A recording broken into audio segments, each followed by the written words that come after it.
Netaji Subhash open ইউনিভার্সিটিতে তোমরা যারা পিজি কোর্সে পড়াশোনা করছো হিস্ট্রিতে পার্ট 1 বা ফার্স্ট ইয়ারে, তোমাদের যে পিজি হিস্ট্রি থার্ড পেপারটি রয়েছে, এই পেপারটি 2026-27 ফাইনাল সাজেশন নিয়ে আলোচনা করবো এই ভিডিওতে। এখানে সাজেশনের বেশিরভাগ প্রশ্নের উত্তর আমি চ্যানেলে আপলোড করে দিয়েছি। এই ভিডিওর ডেসক্রিপশন বক্সে একটি প্লেলিস্টের লিঙ্ক পাবে, সেখানে সমস্ত প্রশ্নের উত্তর তোমরা পেয়ে যাবে। এছাড়া বাদবাকি যে সমস্ত প্রশ্নের উত্তর এখনও দেওয়া হয়নি, খুব দ্রুত সেগুলোর উত্তর একটার পর একটা ভিডিওর ভিতর দিয়ে তোমাদের সামনে নিয়ে আসবো। তোমরা ইউটিউবে বাংলায় লিখে প্রশ্নগুলো সার্চ করলে আমার দেওয়া অ্যান্সার পেয়ে যাবে। তোমাদের আর যে বাকি পেপারগুলো রয়েছে, যেমন পিজি হিস্ট্রি 1 বা 2, এই পেপার দুটিরও ফাইনাল সাজেশন এবং তার অ্যান্সার আমি চ্যানেলে আপলোড করে দিয়েছি, তারও লিঙ্ক দেওয়া থাকবে ভিডিওর ডেসক্রিপশন বক্সে। এখন আমরা দেখে নেব পিজি হিস্ট্রি থার্ড পেপারটির ফাইনাল যে সাজেশন 2026-27 ফাইনাল সাজেশন সেটা কি আছে, অন স্ক্রিনে তুলে ধরছি, সেই জায়গা থেকে তোমরা খাতায় নোট ডাউন করবে। Netaji Subhash open university PG history first year বা পার্ট 1 পিজি হিস্ট্রি থার্ড পেপারটির ফাইনাল সাজেশন 2026 গ্রুপ এ, যেখানে 18 নম্বরের প্রশ্ন দুটি লিখতে হবে, পরীক্ষায় 4টি প্রশ্ন আসবে। দেখো, প্রথম প্রশ্ন, ভারতীয় রাজনীতিতে গান্ধীজির উত্থানের প্রেক্ষাপট। 2, ভারতীয় জাতীয়তাবাদ সম্পর্কে কেমব্রিজ গোষ্ঠীর ঐতিহাসিকদের বক্তব্য। পরটি, অসহযোগ আন্দোলনের প্রেক্ষাপট, ব্যর্থতা, গুরুত্ব লেখো। পরটি, আইন অমান্য আন্দোলনের কারণ, ফলাফল ও প্রকৃতি লেখো। পরটি, ভারত ছাড়ো আন্দোলনের প্রকৃতি বা চরিত্র নিরূপণ করো। পরটি রয়েছে জোট নিরপেক্ষ আন্দোলনের বৈশিষ্ট্য ও ভারতের ভূমিকা। পরটি, ভারতের অর্থনীতি ও সমাজের উপর প্রথম বিশ্বযুদ্ধের প্রভাব। পরটি, মুসলিম সাম্প্রদায়িকতার বিকাশ কীভাবে হয়েছিল। পরটি, স্বাধীন ভারতে পরিকল্পিত অর্থনীতি গ্রহণ করেছিল কেন। পরটি, স্বাধীন উত্তর ভারতে সামাজিক ন্যায় বিচারের আন্দোলন। পরটি, 1940-এর দশকে ব্রিটিশ বিরোধী গণ আন্দোলনের প্রকৃতি। এবং শেষ প্রশ্ন, নরমপন্থী জাতীয় কংগ্রেসের কার্যাবলীর মূল্যায়ন করো। এখানে 12টি প্রশ্ন রয়েছে, তোমরা প্রথম দিক থেকে 8টি প্রশ্ন অবশ্যই পড়বে, তারপর তোমরা এই শেষের 4টি প্রশ্ন দেখবে।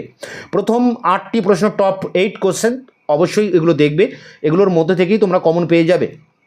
গ্রুপ বি, যেখানে 12 নম্বরের প্রশ্ন 3টি লিখতে হবে, পরীক্ষায় 6টি প্রশ্ন আসবে, তার জন্য যে প্রশ্নগুলো পড়বে: উদ্বাস্তু পুনর্বাসন সমস্যা বা শরণার্থী সমস্যা। 2, সুভাষচন্দ্র বসু ও মহাত্মা গান্ধীর মতবিরোধের কারণ। 3, আন্তর্জাতিক রাজনীতিতে শান্তি রক্ষায় ভারতের ভূমিকা। পরটি, 1905 সালের বঙ্গ বিভাগের কারণ ও ফলাফল। পরটি, 1909 সালের মরলে মিন্টো সংস্কার আইনের বৈশিষ্ট্য। পরটি, 1906 সালে মুসলিম লীগ গঠনের পটভূমি লেখো। পরটি, জাতীয় মুক্তি আন্দোলনের সশস্ত্র বিপ্লবীদের অবদান লেখো। পরটি, ভারতে বামপন্থী আন্দোলনের বিকাশের পটভূমি লেখো। পরটি, স্বাধীন ভারতে দেশীয় রাজ্যের অন্তর্ভুক্তি প্রক্রিয়া লেখো। পরটি, নৃপতি শাসিত রাজ্যগুলির প্রজামণ্ডল আন্দোলনের প্রতি জাতীয় কংগ্রেসের দৃষ্টিভঙ্গি লেখো। পরটি, খিলাফত আন্দোলনে গান্ধীজির ভূমিকা লেখো। পরটি, 1920 থেকে 45 পর্যন্ত কৃষকদের দাবির প্রতি জাতীয় কংগ্রেসের দৃষ্টিভঙ্গি কেমন ছিল। পরটি, 1937 থেকে 39 সাল পর্যন্ত প্রাদেশিক কংগ্রেস মন্ত্রিসভাগুলির কাজকর্মের মূল্যায়ন করো। শেষ প্রশ্ন, ঔপনিবেশিক ভারতের শিল্পায়নে বস্ত্র বয়ন শিল্পের ভূমিকা। এখানে 14টি প্রশ্ন রয়েছে, তোমরা প্রথম দিক থেকে 10টি প্রশ্ন অবশ্যই পড়বে, এর মধ্যে কমন পেয়ে যাবে। এই সমস্ত প্রশ্নের উত্তর আমি চ্যানেলে আপলোড করে দিয়েছি, ভিডিও ডেসক্রিপশন বক্সে তার লিঙ্ক দেওয়া আছে। গ্রুপ সি, যেখানে 7 নম্বরের টিকা প্রশ্ন লিখতে হবে 4টি, পরীক্ষায় 8টি প্রশ্ন আসবে, তার জন্য তোমরা 12টি টিকা প্রশ্ন পড়বে। Cabinet mission, Congress socialist party, জাতীয় ট্রেড ইউনিয়ন কংগ্রেস, গান্ধীজির সত্যাগ্রহের ধারণা, মুসলিম লীগ কেন নিষ্কৃতি দিবস পালন করেছিল। পরটি, জিন্নার 14 দফা দাবি। পরটি, জামশেদজি টাটা। পরটি, প্রথম দুটি পঞ্চবার্ষিকী পরিকল্পনা। পরটি, ভারতের বাইরে বিপ্লবী আন্দোলন। পরটি, আলিগড় আন্দোলন। পরটি, চম্পারণ সত্যাগ্রহের ঐতিহাসিক তাৎপর্য।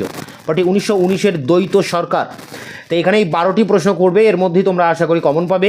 এই সমস্ত প্রশ্নের অনেকগুলির উত্তর আমি চ্যানেলে আপলোড করে দিয়েছি, ভিডিও ডেসক্রিপশন বক্সে তার লিঙ্ক দেওয়া রয়েছে। দেখা হচ্ছে অন্য ভিডিওতে।